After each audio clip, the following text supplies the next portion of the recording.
بسم الله الرحمن الرحيم. الرحمن علم القرآن خلق الإنسان علمه البيان. الشمس والقمر بحسبان والنجم والشجر يسجدان. والسماء رفعها ووضع الميزان ألا تطغوا في الميزان وأقيموا الوزن بالقسط ولا تخسروا الميزان. والأرض وضعها للأنام فيها فاكهة والنخل ذات الأكمام والحب ذو العصف والريحان. فبأي آلاء ربكما تكذبان؟ خلق الإنسان من صلصال كالفخار وخلق الجان من مارج من نار. فبأي آلاء ربكما تكذبان؟ رب المشرقين ورب المغربين. فبأي آلاء ربكما تكذبان؟ مرج البحرين يلتقيان بينهما برزخ لا يبغيان. فبأي آلاء ربكما تكذبان؟ يخرج منهما اللؤلؤ والمرجان. فبأي آلاء ربكما تكذبان؟ وله الجوار المنشآت في البحر كالأعلام. فبأي آلاء ربكما تكذبان؟ كل من عليها فان ويبقى وجه ربك ذو الجلال والإكرام. فبأي آلاء ربكما تكذبان؟ يسأله من في السماوات والأرض كل يوم هو في شأن.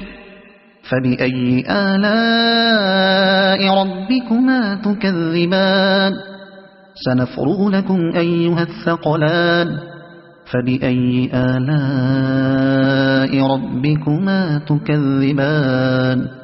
يا معشر الجن والإنس إن استطعتم أن تنفذوا من أقطار السماوات والأرض فانفذوا لا تنفذون إلا بسلطان.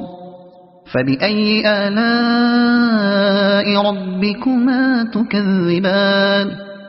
يرسل عليكما شواظ من نار ونحاس فلا تنتصران.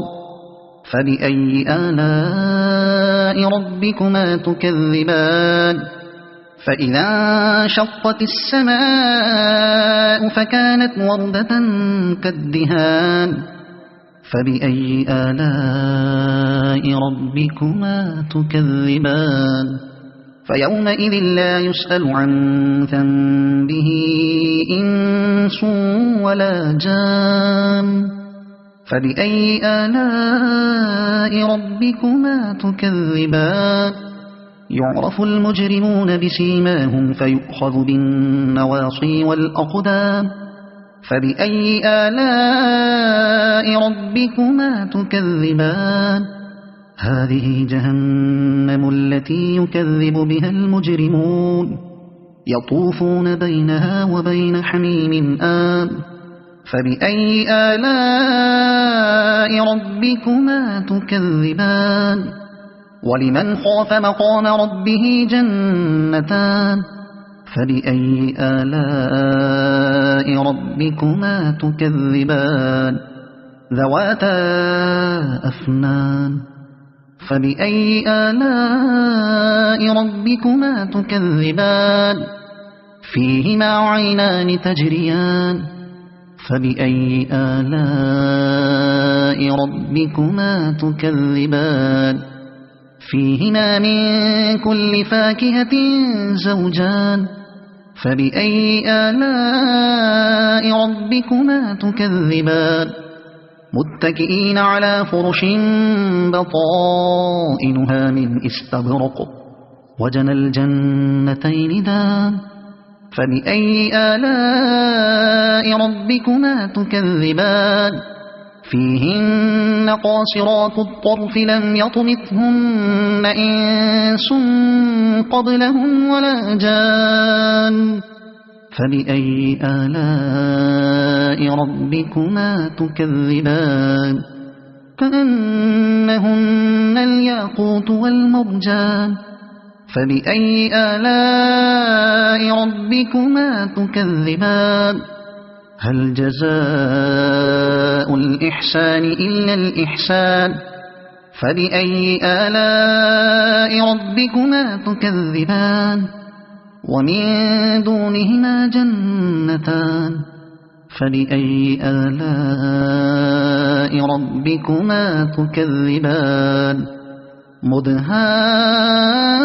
مدهامتان فبأي آلاء ربكما تكذبان فيهما عينان نضاختان فبأي آلاء ربكما تكذبان فيهما فاكهة ونخل ورمان فبأي آلاء ربكما تكذبان فيهن خيرات حسان فبأي آلاء ربكما تكذبان حور مقصورات في الخيام فبأي آلاء ربكما تكذبان لم يطمثهن إنس قبلهم ولا جان فبأي آلاء